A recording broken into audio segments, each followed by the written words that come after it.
আমি হেলেনা রায়হান ক্লাসভেল থেকে তোমাদের সকলকে জানাই স্বাগতম। আশা করি সবাই ভালো আছো। আজকে আমি তোমাদের সাথে আলোচনা করব সংক্ষিপ্ত প্রশ্ন নিয়ে। অর্থাৎ সংক্ষিপ্ত প্রশ্ন হচ্ছে অষ্টম অধ্যায় থেকে খুব গুরুত্বপূর্ণ সংক্ষিপ্ত প্রশ্নগুলো। মানে আমাদের তো এখন নতুন করে তোমাদের 15টা থাকবে, 10টা দিতে হবে, 2 নম্বর করে সংক্ষিপ্ত প্রশ্ন।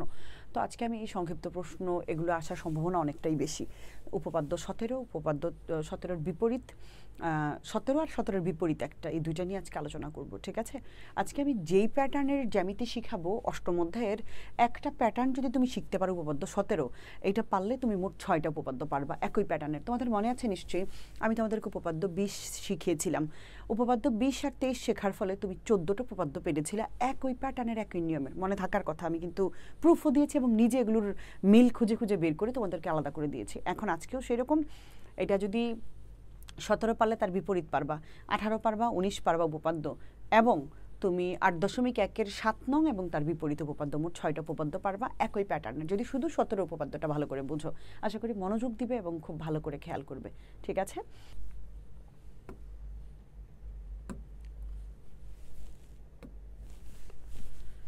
উপপাদ্য 17 করব। বৃত্তের আগে প্রশ্নটা বুঝতে হবে, মুখস্থ করবো না। উপপাদ্য 17 কিন্তু আমার বইয়ে কখনো লেখা থাকবে না আমার প্রশ্নে। তোমরা সবচেয়ে বড় প্রবলেম হচ্ছে প্রশ্ন মানে উপপাদ্য 17 হিসেবেই চিনো এটাকে। এটা কি, কেন আসবে, ঘুরে আসলে কি করবা, কেমনে চিনবা, ওগুলো নিয়ে কোনো মাথা ব্যথা নাই তোমাদের। কিন্তু এটা হওয়া উচিত। আগে প্রশ্ন চিনবে, তারপরে গিয়ে উত্তর নিয়ে কাজ করবা। তোমরা আগে উত্তর মুখস্থ করে ফেলো, প্রশ্ন আর চিনো না, যেটা আসছে এটা বুঝো না পরীক্ষার হলে গিয়ে। এটা হচ্ছে একটা প্রধান সমস্যা।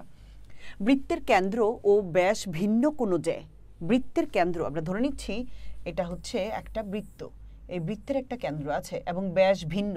বৃত্তের ব্যাস বুঝো তো বাবা, ব্যাস হচ্ছে যদি কেন্দ্র দিয়ে কোনো একটা রেখা যায় তাকে বলে ব্যাস।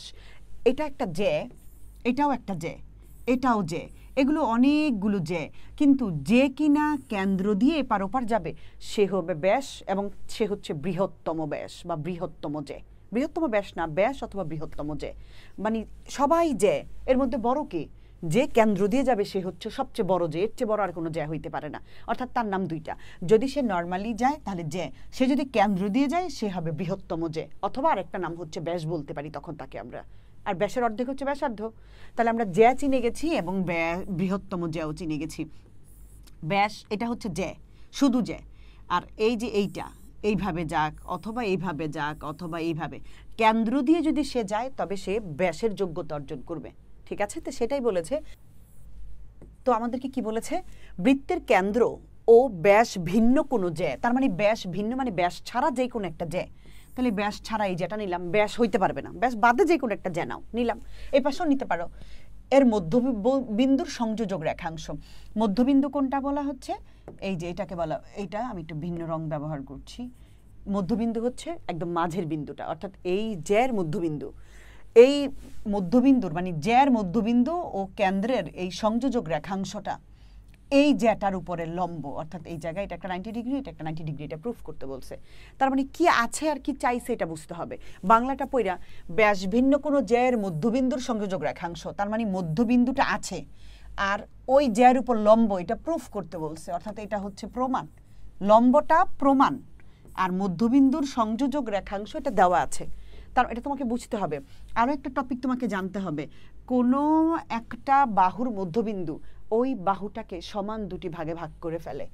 এই এই এটা সূত্র, যেহেতু ওরা মধ্যবিন্দু দিয়ে দিছে তার মানে আমার কাছে এটা আছে, আর আমার কাছে যেটা চাইছে ওটা হচ্ছে লম্বটা চাইছে। এবার যেহেতু আমাকে কোনো ত্রিভুজের নাম ওরা বলে দেয় নাই বা কোনো বৃত্তের নাম বলে দেয় নাই, কোনো ঝামেলা কিছুই বলে নেই, আমি আমার মতো করে ও কেন্দ্র বিশিষ্ট একটা বৃত্ত, এই যেটা হচ্ছে ও কেন্দ্র বিশিষ্ট ABC একটা বৃত্ত এবং AB হচ্ছে একটা জ্যা, আমি নিব এই ABটাকে আমি জ্যা হিসেবে বিবেচনা করব। ঠিক আছে? একটা জ্যার নাম দিয়ে দিলাম, তুমি অন্য পিকেও দিতে পারো, পরে হয়তো পাবা, আগে এটা দিয়েই করো। তো ও কেন্দ্র বিশিষ্ট বৃত্তে AB হচ্ছে একটা, আমরা ধরে নিচ্ছি একটা জ্যা, এটা আমি ত্রিভুজটার সুবিধার্থে নাম দেওয়ার সুবিধার্থে একটা সি নাম দিয়ে দিলাম, অর্থাৎ ABC একটা বৃত্ত এবং এই বৃত্তের AB হচ্ছে জ্যা। এবং এই জ্যায়ের মধ্যবিন্দু হচ্ছে, আমরা অনুমান, যেহেতু আমাদেরকে প্রশ্ন বলেছে মধ্যবিন্দুর সংযোজক রেখাংশ, তাহলে মধ্যবিন্দু থাকলে একটা নাম তো দিতে হবে। তাহলে এই মধ্যবিন্দুর M, ঠিক আছে? এবার আমরা OM যোগ করি, আমি তোমাদের সুবিধার জন্য আগে যোগটা করে রাখছি। তো OM এটুকু দেয়া ছিল, প্রমাণ করতে হবে যে এই OM এই এবির উপর লম্ব, অথবা এইভাবেও থাকে, এটা ও এম লম্ব এবি, এটা যেই কথা এটা সেই একই কথা, এটা প্রমাণ করতে হবে। তাহলে দেওয়া আছে কি, মধ্যবিন্দু দেওয়া আছে, চাইছে কি লম্ব। আর এটার বিপরীত উপপাদ্যটা আমি তোমাদেরকে একটু দেখাচ্ছি, বিপরীত উপপাদ্যটা কেমন। বিপরীত উপপাদ্যটা অ্যাট এ টাইম তোমাকে দেখাই। বৃত্তের কেন্দ্র থেকে ব্যাস ভিন্ন অন্য কোনো যে, দেখো এখানেও তোমার কাছে একটা বৃত্ত আছে, ঠিক আছে, এখানেও একটা যে আছে তোমার কাছে, এবং এটারও একটা কেন্দ্র আছে। এখন এই কেন্দ্র, বৃত্তের কেন্দ্র থেকে ব্যাস ভিন্ন অন্য কোনো জ্যায়ের উপর অঙ্কিত লম্ব ওই জ্যাকে সমদ্বিখণ্ডিত করে। এবার উল্টা কথা, এবার লম্ব আছে সমদ্বিখণ্ডিত করে, এটা প্রমাণ করতে বলছে। অর্থাৎ এটাও সেম, মনে করে নিতেছি আমরা ও কেন্দ্র বিশিষ্ট বৃত্তে এই এবি হচ্ছে জ্যা, আর এবিসি বৃত্ত, এই বৃত্তে ব্যাস নয় এবি এমন একটা জ্যা, বা ব্যাস ভিন্ন এবি একটা জ্যা, ব্যাস ছাড়া, এবং এই এবি জ্যায়ের উপর এই ওডি হচ্ছে লম্ব। আমরা ধরে নিচ্ছি এটা ওডি, আমি ডি দিলাম বা এম দিলাম, যেটাই দাও তুমি, সেম জিনিসটাকেই দিতে পারি। এই ওডি বা ও এম এটা লম্ব। প্রমাণ করতে হবে যে, আমাকে প্রমাণ করতে হবে হচ্ছে এইটা, এই এডি লম্ব বিডি। অর্থাৎ এর আগের বার এটা ছিল লম্ব প্রমাণ করতে হয়েছে, আর বিপরীতটা হচ্ছে লম্বটা আছে সমান দুইটা প্রমাণ করতে বলছে। আমরা কি প্রশ্ন বুঝতে পেরেছি? এবার এই প্রশ্ন আমরা কিভাবে চিনবো, চলো প্রশ্ন চিনার পেছনে আমরা কাজ করি। দেখো এইখানে আমরা একটু খেয়াল করব, প্রথমটা না দ্বিতীয়টা আমরা একটু দেখব। এই যে এখানে একটা বৃত্ত, অনেক কিছু আছে, তোমার অত দরকার নাই, তুমি শুধু দেখবা এটা একটা জ্যা কিনা এবং এই জ্যাটাকে দুই ভাগে ভাগ করতে বলছে কিনা। এখানে বলে দিয়েছে কেন্দ্র বিশিষ্ট বৃত্তে পিকিউ ব্যাস ভিন্ন একটা জ্যা। খেয়াল করো, এই পিকিউ ব্যাস ভিন্ন জ্যা, অর্থাৎ এই পিকিউটাকে বলছে, আমি এটাকে যদি বাইরে বের করে নিয়ে আসি, এই পিকিউ, ঠিক আছে, এটা হচ্ছে ব্যাস ভিন্ন একটা জ্যা, এবং ও আর লম্ব পিকিউ, এই ও আর লম্ব পিকিউ, এইটুকু তথ্য আছে। এবার প্রমাণ করতে বলছে পি আর সমান কিউ আর, এটা প্রমাণ করতে বলছে, মানে এটা বিপরীত উপপাদ্য। বিপরীত উপপাদ্য মানে কি, এখানে প্রশ্ন কোনটা হবে, বিপরীত যদি উপপাদ্য হয় এই যে এই প্রশ্নটা হবে, এই যে এটা কেন্দ্র থেকে ব্যাস ভিন্ন যে কোনো জ্যায়ের উপর অঙ্কিত লম্ব ওই জ্যাকে সমদ্বিখণ্ডিত করে। তার মানে এই প্রশ্নটাই হচ্ছে এই যে এইটা, ঠিক আছে, এটা ময়মনসিংহ বোর্ড 2024 আসছে। তার মানে পি আর সমান কিউ আর, এটা দেখে আমার এত কিছু থাকলে এটা আমার লাগবে না, ওগুলো হয়তো আমার গয়ে লাগবে, কয়ে লাগবে, কিন্তু আমার ক্ষয়ের জন্য এইটুকুই যথেষ্ট, কারণ আমি প্রশ্ন চিনেছি এটা হচ্ছে বিপরীত, 17 বিপরীত। সেমভাবে যদি আরেকটা একটু দেখাই, ও এটা তো আছে, এখন এটা না কখনো এটা না চাই, আবার এটার থেকে শেষে একটা লাইন বাড়ায়া চাই, যেমন এই যে 1 নম্বর পি এ বি এর মধ্যবিন্দু, এই যে এইটার এটা একই। দেখো এটা যদি এটা না বললে, এটা তোমাকে কি বলছে, পি আর সমান কিউ আর, এই তো বলছে। অথবা এটা তোমাকে বলতে পারে প্রমাণ করো যে আর পি কিউ এর মধ্যবিন্দু, একই কথা বাবা। এইটা যদি চায়, এটার পরে একটা এই লাইনটা খালি লেখা দিলে হয়ে গেছে, আর এটা চাইলে এখানেই শেষ। আর যদি মধ্যবিন্দু যে প্রমাণ করো যে আর হচ্ছে পিকিউর মধ্যবিন্দু, তো দুইটা বাহু সমান হলে মধ্যবিন্দু হয়, মধ্যবিন্দু হইলে দুইটা বাহু সমান হয়। তার মানে যদি মধ্যবিন্দু চায় তাহলে এর পরে একটা কথা খালি লিখে দিব, অতএব আর হচ্ছে পিকিউ এর মধ্যবিন্দু, শেষ একটা কথা বলে দিলেই হয়ে গেল, এই সেম জিনিসই। অর্থাৎ এইটা যেই কথা এটা সেই একই অঙ্ক, অর্থাৎ এটাও হচ্ছে বিপরীত, ঠিক আছে। আমরা প্রশ্ন চিনাতে কাজ করতেছি। এবার আসি, এটাও ওইটা বিপরীত ছিল, এটা পিএস কিউএস, তাহলে এটাও বিপরীত, হ্যাঁ দুইটাই বিপরীত, চিনে গেলাম আমরা। পরেরটা যদি আমরা দেখি, এইবার আর আমার কাছে কি আছে, পিএম সমান এম কিউ, পিএম সমান এম কিউ দেওয়া আছে, আর চাইছে ও এম লম্ব পিকিউ, তার মানে এটা হচ্ছে 17 উপপাদ্য, এটার বিপরীত না। 17 হচ্ছে লম্বটা চাই, আর বিপরীতটার মধ্যে বাহু দুইটা, ওই যে মধ্যবিন্দুটা দুইটা, ওই বাহুটাকে সমান দুই ভাগে ভাগ করে ওইটা চাই, তাহলে এটা 17 চিনে গেছি আমি। আবারও সেম কাহিনী, এই যে এম ই এন, এই যে দুইটা বাহু সমান দেওয়া আছে, আর চাইছে লম্বটা, তাহলে এটা হচ্ছে উপপাদ্য 17। তাহলে আমি আশা করি চিনাইতে পারছি, 17ও চিনাইতে পারছি। তার বিপরীতটা কেমনে চিনবো এটাও চিনাইতে পারছি। বিপরীতটা দুইভাবে থাকে, কখনো এইটা সমান এটা চায়, আবার কখনো বলে এই ইটা এম এন এর মধ্যবিন্দু, এটা প্রমাণ করো, ওই একই কথা একটা লাইন পরে। তাহলে আমরা প্রশ্ন যে চিনতে পেরেছি, আশা করি চিনতে পেরেছি। এবার আমরা যে কাজটা করব, যেখানে যাব সেটা হচ্ছে আমাদের প্রশ্নে যাব। আমরা উপপাদ্য 17 করতেছি। এখন আমি কিন্তু জায়গার অভাবে এটা নিচে লিখছি, তোমরা নিচে না, তো এটা প্রশ্ন কিন্তু তোমরা লিখবা না, এটারই তোমরা বিশেষ নির্বাচনটা লিখবা। আমি আগেই রেডি করে আনছি সময় বাঁচানোর জন্য। মনে করি ও কেন্দ্র বিশিষ্ট এবিসি বৃত্তে যা লিখছি তাই, যদি কোনো চিত্র রেডি থাকে তাইলে আর আমার নিজের থেকে এবিসি বলা লাগবে না, যা থাকবে তাই বলবো। মনে করি ও কেন্দ্র বিশিষ্ট এবিসি বৃত্তে এবি ব্যাস ভিন্ন একটি জ্যা, অথবা ব্যাস নয় এমন একটি জ্যা, অথবা অন্য একটি জ্যা, যেই বলো না কেন জ্যা, এবং এই এবি জ্যায়ের উপর এই ওডি হচ্ছে লম্ব, ভালো করে খেয়াল করো, এডি জ্যায়ের উপর ওডি হচ্ছে লম্ব। তাহলে এই লম্ব হইলে তাহলে প্রমাণ করতে হবে যে এডি সমান বিডি, এটা হচ্ছে 17-র বিপরীতটা। এবার যদি 17টা চাই তখন কি করব? 17টা চাইলে সেমভাবে যেইভাবে বলবো, ও কেন্দ্রবিশিষ্ট বৃত্তে, ও কেন্দ্রবিশিষ্ট এবিসি বৃত্তে এবি ব্যাস ভিন্ন একটি জ্যা, এবং এই এখানে দেওয়া আছে কি এম হচ্ছে এবি এর মধ্যবিন্দু, এবং ও এম যোগ করি, যেহেতু যোগ করার ব্যাপারটা প্রশ্ন ছিল না আমি যোগ করে নিলাম, প্রশ্ন থাকলে আর আমি বলবো না এটা। তাহলে ও এম যোগ করি, প্রমাণ করতে হবে যে এ কি বলবো আমরা, প্রমাণ করতে হবে যে সরি ওইটা তো আসেই দেওয়া, প্রমাণ করতে হবে যে ও এম লম্ব এবি, ব্যাস হয়ে গেল। এখন যদি আমরা প্রশ্ন দেখি, ধরো এটা কেমনে বলবো, যেমন এটা তো চিত্র আঁকাই আছে, এটা তো 17, এটা কেমনে বলবো? এটা আমরা বলবো সেম ও কেন্দ্রবিশিষ্ট এম এন, তুমি একটা নাম দিয়ে দাও, হ্যাঁ, এই যে ও কেন্দ্রবিশিষ্ট বৃত্তে, এটা ও কেন্দ্রবিশিষ্ট বৃত্ত, নাম না থাকলে নাম না দিব, ও কেন্দ্রবিশিষ্ট বৃত্তে এম এন ব্যাস ভিন্ন একটি জ্যা, এবং এই এই যে এর দেওয়া আছে এম ই সমান ই এন, এবং এম ই সমান ই এন, অথবা এটা দিয়ে আমি ভাইঙ্গা বলতে পারি ই হচ্ছে এম এন এর মধ্যবিন্দু, এটাই দেওয়া আছে যে এম ই সমান ই এন দেওয়া আছে। এটা এই আর কিছু করার দরকার নেই, দেওয়াই তো আছে। এটা প্রমাণ করতে হবে যে ও ই লম্ব এম এন, পারবা না? সেম যদি আরেকটা বলো, একই ও কেন্দ্রবিশিষ্ট বৃত্তে পি কিউ আর, এবার আর বলবা, কারণ তুমি এই রেখাগুলি নিবা না, কিন্তু পি কিউ আর বাহিরের বিন্দু নিবা, পি কিউ আর এটা একটা বৃত্ত, তখন আর ছিল না এই জন্য বলিনি, এখন বলবো ও কেন্দ্রবিশিষ্ট পি কিউ আর বৃত্তে, পরে পি কিউ আর বৃত্তের মধ্যে আমার এই পি কিউ হচ্ছে ব্যাস ভিন্ন একটা জ্যা, এবং পিএম সমান কিউ এম দেওয়া আছে, এই পিএম আর কিউ এম দুইটা সমান দেওয়া আছে, প্রমাণ করতে হবে যে ও এম লম্ব পি কিউ, পারবো না? সেম জিনিস যদি আগেরটা এইটা যদি বলি, এইটা আবার আলাদা। তাহলে এবার আমরা বলবো এ পি কিউ, এটা একটা বৃত্ত, ইটি আমার ধরার দরকার নেই, এ পি ও কেন্দ্রবিশিষ্ট এ পি কিউ বৃত্তে আমার পি কিউ হচ্ছে ব্যাস ভিন্ন একটা জ্যা, এবং আমরা দেখব এখানে আবার আমাদেরকে একটা বলে দিছে, এই যে ওএস লম্ব পি কিউ, হ্যাঁ, এই যে এই ওএসটা হচ্ছে এই পি কিউর উপর লম্ব, এটা বলা আছে, আর ওইটা চাইছে, যেটা দেওয়া থাকবে এটা দিব, আর যেটা চাইবে এটা প্রমাণ করতে হবে যে বলবো।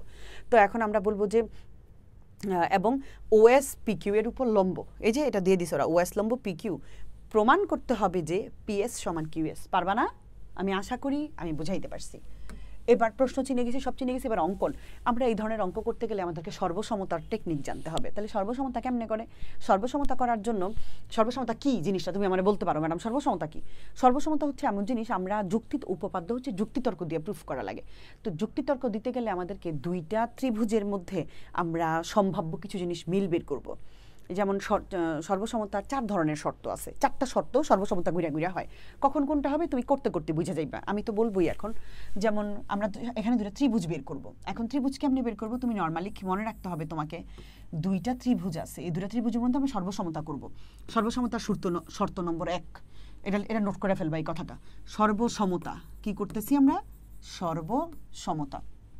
সর্বসমতার শর্ত নম্বর 1 এর মধ্যে আছে এখানে এ বি সি, আর একটা হচ্ছে পি কিউ আর, এই হচ্ছে দুইটা ত্রিভুজ। এই দুইটা ত্রিভুজের মধ্যে আমরা প্রুফ করব 3টা বাহু সমান, অর্থাৎ বাহু বাহু বাহু। যদি কোনো কারণে এবির সাথে পি কিউ সমান, বিসির সাথে কিউ আর সমান, অথবা এসির সাথে পি আর সমান প্রুফ করতে পারি, 3টা বাহু সমান হলে দুইটা ত্রিভুজের বাকি যা থাকবে সব সমান। তুমি কি জানো একটা ত্রিভুজে কয়টা অংশ আছে? একটা ত্রিভুজের মধ্যে মোট 6টা অংশ আছে, 3টা বাহু 3টা কোণ। এই 6টা অংশের মধ্যে সর্বসমতা দিয়ে 3টা মিলাই, আর বাকি 3টা যদি 3টা মিলাইতে পারি, আর বাকি 3টা যদি মিলাইতে পারি এই 3টা, তাহলে বাকি 3টা এমনি মিল পাওয়া যায়। মনে করো কোনো কারণে আমি প্রুফ করলাম এখানে 3টা প্রশ্নে দেওয়া আছে, কিন্তু আমার একটা কোণ দরকার, যদি আমি এই 3টা খুঁজে খুঁজে বের করতে পারি যে এই 3টা এটা সমান এটা, এটা সমান এটা, তাহলে আমার বাকি আরও যে কোণগুলি দরকার তাদেরকে আমি চোখ বন্ধ করে প্রুফ না করে কিছু না করে বলতে পারবো ও আরও সমান। এই সুবিধাটা পাওয়ার জন্য আমরা মূলত সর্বসমতা করি। ঠিক আছে, গেল বাহু। এবার 2 নম্বর আসি। এবার যদি আমরা করতে পারি বাহু কোণ বাহু, অর্থাৎ দুইটা বাহু এবং তাদের মধ্যবর্তী কোণ। ঠিক আছে, এই এবি আর বিসি বাহু এবং এই কোণ, এবং P Q R Q R বাহুর এই কোণ, বাহু কোণ বাহু, মানে এটা হচ্ছে বাহু এবং তাদের অন্তর্বর্তী কোণ, অন্তর্বর্তী মানে মাঝখানের যে কোণটা, এটাকে বলা হচ্ছে। তো এটা যদি করতে পারি কোনো না কোনোভাবে, এই 3টা করলে আরও যে একটা বাহু এবং 2টা কোণ, তাদেরকে আমি সমান প্রমাণ করতে পারবো। আর 3 নম্বর যেটা, সেটা হচ্ছে কোণ বাহু কোণ। হ্যাঁ, 2টা কোণ এবং একটা বাহু যদি প্রুফ করতে পারি। আর একটা হচ্ছে সমকোণী ত্রিভুজের জন্য এটা স্পেসিফিক, সবার জন্য 3টা করে, কিন্তু সমকোণী ত্রিভুজের জন্য আমরা যেটা আমরা একটু দেখব এই যে 4 নম্বর যেটা সেটা হচ্ছে সমকোণী ত্রিভুজের অতিভুজ ও যেই কোনো একটা বাহু, অতিভুজ আর একটি যে কোনো একটি বাহু, ঠিক আছে, আমি এইভাবে লিখলাম। নর্মালি সবার বেলায় 3টা করে তথ্য, কিন্তু সমকোণী ত্রিভুজের বেলায় 2টা তথ্য হইলে বাকি 4টা প্রুফ করা যায় সমান। এখনো হয়তো তুমি অনেক কিছু বুঝো নাই, কিন্তু আমি যখন বলবো তখন তুমি পুরো বুঝবে। এটা নোট করে ফেলবা। সর্বসমতার সূত্র, ত্রিভুজে 6টা অংশ থাকে, সর্বসমতা করে 3টা অংশ প্রুফ করতে পারলে বাকি 3টা সমান। ওই সমান করার জন্য মূলত আমরা সর্বসমতা করি, আমাদের তথ্য যা দরকার তা করার জন্য, ঠিক আছে। আর সমকোণী ত্রিভুজের বেলায় 2টা তথ্য লাগে, এই ক্ষেত্রে 3টা লাগে না, ঠিক আছে। চলো, তাহলে এখন আমরা ও এ ও বি যোগ করে দিলাম। এটা আমাদের অঙ্কনের জন্য, মানে অঙ্কন করলাম। কেন অঙ্কন করলাম? অঙ্কন করার ফলে আমরা এখানে 2টা ত্রিভুজ কিন্তু পেয়ে গেলাম। কি পেয়ে গেলাম? 2টি ত্রিভুজ পেয়ে গেলাম।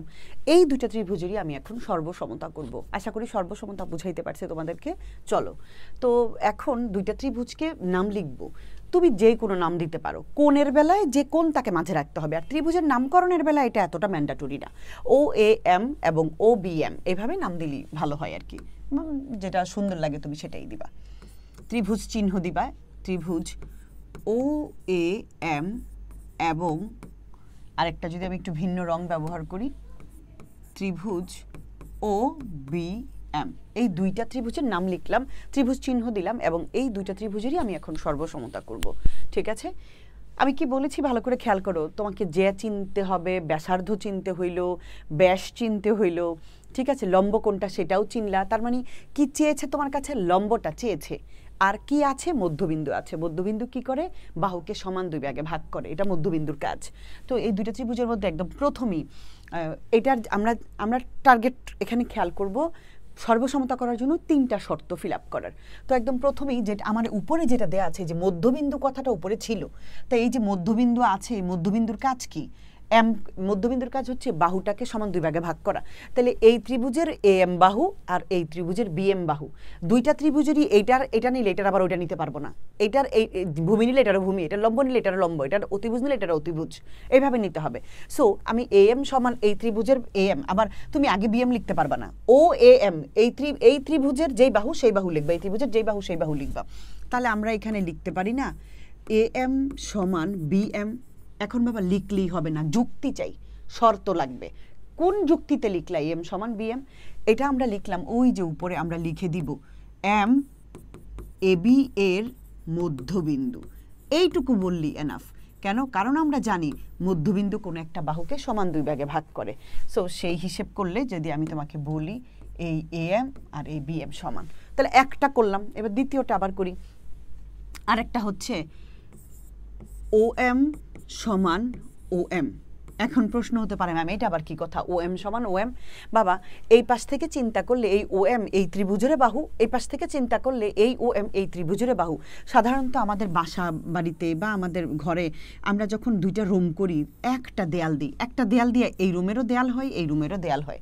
যদি কোনো একটা কিছু 2জনেরই কাজ চালায় নিতে পারে, অর্থাৎ 2জনেরই বাহু, একটা দেয়াল, একটাই পার, একটা দিয়েই সব কিছু হয়ে যাচ্ছে, তাদেরকে বলে সাধারণ বাহু, মানে কমন। এটা 2জনের মধ্যেই আছে। তো ও এম সমান ও এম, এই পাশেও ও এম বাহু, এই পাশেও ও এম বাহু, 2টাই তাহলে সমান। একই বাহু যদি 2বার হয়, তার মানে কেন? কারণ এরা সাধারণ, ঠিক আছে। সাধারণ বাহু, সাধারণ বাহু মানে এর মধ্যে কমন আছে। তো আমি আশা করি বুঝাইতে পারছি তোমাদেরকে তাহলে গেল 2টা বাহু। এবার আর একটা বাহু, কারণ আমরা জানি সর্বসমতা করার জন্য বাহু বাহু বাহু একটা আছে, আবার কোন বাহু কোন একটা আছে, আবার বাহু কোন বাহু আছে। কিন্তু আমি দেখতে পাচ্ছি এখানে 3টা আমার প্রুফ হয়ে যাচ্ছে, অর্থাৎ 3টা বাহুই সমান এখানে আমি দেখতেই পাচ্ছি। সো ও এ সমান ও বি। এখন একটা প্রশ্ন, ও এ সমান ও বি কেন? এটারও ব্যাখ্যা লাগবে। কি হিসেবে তুমি ও এ সমান ও বি বলবা? কারণটা তো ব্যাখ্যা চাই। এই কারণ হচ্ছে, তোমাদেরকে বলেছিলাম একটা বৃত্তের কেন্দ্র দিয়ে যদি কোনো জ্যা যায়, তাহলে সে হচ্ছে বৃহত্তম জ্যা অথবা ব্যাস, এবং এই কেন্দ্র হতে পরিধির যে দূরত্ব, এইটুকুকে বলে ব্যাসার্ধ। কেন্দ্র থেকে পরিধির দূরত্ব যতগুলো থাকবে, যতগুলো, অর্থাৎ ব্যাসের অর্ধেক হচ্ছে ব্যাসার্ধ, এবং এই ব্যাসার্ধ যতগুলো থাকবে তারা প্রত্যেকে সমান। অর্থাৎ এইটা আর এইটা সমান, এইটা সমান। এখানে যে 10,000 থাকলে 10,000ই সমান হবে। অর্থাৎ দেখো, কেন্দ্র থেকে পরিধির দূরত্ব, যদি এটা এদিকে না দিয়ে এদিকে একটা দিই তাও হবে সমান, যদি এইদিকে দিই তাও হবে সমান, ঠিক আছে। আমি এটা বোঝানোর জন্য দিয়েছি, মুছে দিচ্ছি। আমি আশা করি বুঝাইতে পারছি। সো এই জন্য আমি বলবো একই বৃত্তের ব্যাসার্ধ তারা, কি বলবো, একটা বৃত্তের তারা ব্যাসার্ধ, যেহেতু বৃত্তের আঙ্গিকে ব্যাসার্ধ আর ব্যাসার্ধ পরস্পর সমান হয়, এমনি ব্যাসার্ধ আবার ত্রিভুজের বেলায় তারা বাহু সমান, তাহলে ত্রিভুজের বাহু হইলে বৃত্তের ব্যাসার্ধ দিক চিন্তা করলে এরা সমান হয়। তাহলে আমি বলবো একই বৃত্তের ব্যাসার্ধ। দেখো বাবা, যারা বুঝো না তারা একটু 2-3 বার দেখবার, আমি কিন্তু অনেক বেসিক থেকে বুঝাচ্ছি। এখন যদি তোমরা মানে এটা নিয়ে বলো, এই ক্লাস করাইতে গেলে কয়েক ঘন্টা লাগবে আমি যদি এটা লাইভে করাইতে যাই। এই জন্য আমি এটা রেকর্ড দিলাম, যদি প্রয়োজন মনে করো আমি আবার লাইভে এসব বুঝাবো, কিন্তু এই ভিডিও আগে দেখে নিবা তোমরা, ঠিক আছে? তো আমাদের দেখো তো বাবা, এইটার এইটার এই বাহু সমান এই বাহু, এই বাহু সমান এই বাহু, এই বাহু সমান এই বাহু, আমি 3টা বাহু সমান পেয়ে গেলাম না? তাইলে কি আমি বলতে পারি না এই ত্রিভুজ 2টা সর্বসম আমি কইরা ফেলছি? মানে শর্ত তো আমি ফিল আপ, 4টার মধ্যে 4টা সর্বসমতার শর্তের মধ্যে প্রথম শর্ত আমি ফিল আপ করছি। তাহলে এই 2টা ত্রিভুজের নাম আমি আবারও লিখবো, ঠিক আছে? তাহলে আবার 2টা ত্রিভুজের নাম যদি আমি লিখি, ত্রিভুজের নাম 2টা হচ্ছে ত্রিভুজ OAM, ত্রিভুজ OBM। এখন সর্বসমতার সূত্র হচ্ছে এরকম, 2টা সমান চিহ্ন তারপর উপরে একটা ঢেউ খেলানো এমন চিহ্ন, এটাকে বলে সর্বসমতা। এখন সবগুলিরই তো ব্যাখ্যা আছে, সর্বসমতার 4 ভাবে করা যায়, 4টার মধ্যে কোনটা দিয়ে তুমি করছো এটা বুঝাই দিতে হবে। তাহলে আমরা কি পাইলাম? বাহু বাহু বাহু, 3টাই বাহু পাইছি। তাহলে আমি যদি এখানে লিখে দেই বাহু বাহু বাহু, ব্যাস হয়ে গেল, ঠিক আছে? তাহলে এই 3টা বাহু। কিন্তু বাবা আমার এটা দিয়ে তো আমি নতুন কিছু পাইনি, কোনো নতুন, এগুলো তো আমার প্রশ্নই ছিল, তাহলে আমি এটা কেন করলাম? এটা করছি সুবিধা নেওয়ার জন্য। ওই যে বলেছিলাম যে যদি 6টা অংশের মধ্যে 3টা অংশ প্রুফ করতে পারি, বাকি 3টার যেটা লাগবে সেটাই বলতে পারবো সমান, যুক্তি ছাড়াই বলতে পারবো। এই তো যুক্তি দেওয়া লাগছে, ওখানে কোনো যুক্তি লাগবে না। এই সুবিধার জন্যই সর্বসমতা করে মূলত। তো সর্বসমতা করে ফেলছি, এবার যুক্তি কি, কারে চাই? ভালো করে খেয়াল করো, আমার দরকার হচ্ছে ওই যে এবি যায় এর উপর লম্ব, তাইলে ওই লম্ব দরকার। লম্ব কার উপর হয়? লম্ব যেখানে হবে সেখানে অবশ্যই সমকোণ তৈরি হবে। তাইলে আমার তো কোণ দরকার, ভালো করে খেয়াল করো, আমার যদি কোণ দরকার হয়, কোণ দরকার, আমি বলবো এই OM AB লম্ব, এটা প্রুফ করবে। এটা প্রুফ করতে গেলে এই কোণ 2টা সমান আমি যদি আনতে পারি, দেখো 3টা বাহু অলরেডি নিয়ে গেছি, এর মধ্যে আর 3টা কোণ আছে, 3টা কোণের যে কোণটা আমি শর্ত অনুযায়ী আনতে পারবো যেটা লাগে। কিন্তু আমার তো সবাইকে দরকার নেই, আমার দরকার এই কোণ। তুমি বলতে পারো ম্যাম এই কোণ কেন দরকার? কারণ এই কোণ হচ্ছে সমকোণ, সমকোণের সাথে লম্বের সম্পর্ক আছে। ও কোণ, এই কোণ, এগুলো নিলে আমার কোনো কাজ হবে না, ঠিক আছে? সেই জন্য আমি বলতে পারি এখানে তাহলে 2টা কোণ সমান, তাহলে আমি কি বলবো? OMA কোণ সমান OMB কোণ। এটা কিন্তু নিজের থেকে আনি নেই, এটা শর্ত, 3টা শর্ত প্রুফ করছি দেখে সর্বসমতার একটা আউটপুট পাইতেছি আমি, সুবিধা। এই সুবিধার জন্য আমি মূলত সর্বসমতা করছি। এটা কি বলতে পারি আমি? OMA কোণের বেলায় যে কোণ তাকে মাঝে রাখতে হবে, এখন আর উল্টাপাল্টা লেখা যাবে না। তাহলে OMA কোণ, এই কোণ দিলাম, এই M কোণকে বুঝাইলাম, সমান OMB কোণ, ঠিক আছে? এইটা কিন্তু মূলত এই সর্বসমতার ফলাফল, আউটপুট এটা, ঠিক আছে? এখন আমি আমার যে মূল কাজ, এটা হচ্ছে ধাপ 1। ও আমি লিখি নাই বাবা, তোমরা অবশ্যই ধাপ 1 লিখবা, কেমন? এটা ধাপ 1। এবার আমি ধাপ 2-এ যাব, ঠিক আছে? আমি আশা করি বুঝাতে পারছি। ধাপে ধাপে আস্তে আস্তে আমি যাচ্ছি। ধাপ 2, এই 2টা কোণ যেহেতু আমি পাইছি সমান, এবং এটা নিয়েই এখন আমি কথা বলবো। তো এটা নিয়ে আমি কি কথা বলবো? এখন আমি বলবো যেহেতু কোণদ্বয় মানে 2টা কোণ, এই 2টা কোণ নিয়ে কথা বলতেছি। এই কোণদ্বয় রৈখিক যুগল কোণ। বাবা তোমার হয়তো মনে প্রশ্ন জাগতে পারে, ম্যাম রৈখিক যুগল কি? রৈখিক যুগল কোণ এবং পরস্পর সমান। খেয়াল করো, এই কথাটা খুবই গুরুত্বপূর্ণ, এবং পরস্পর সমান।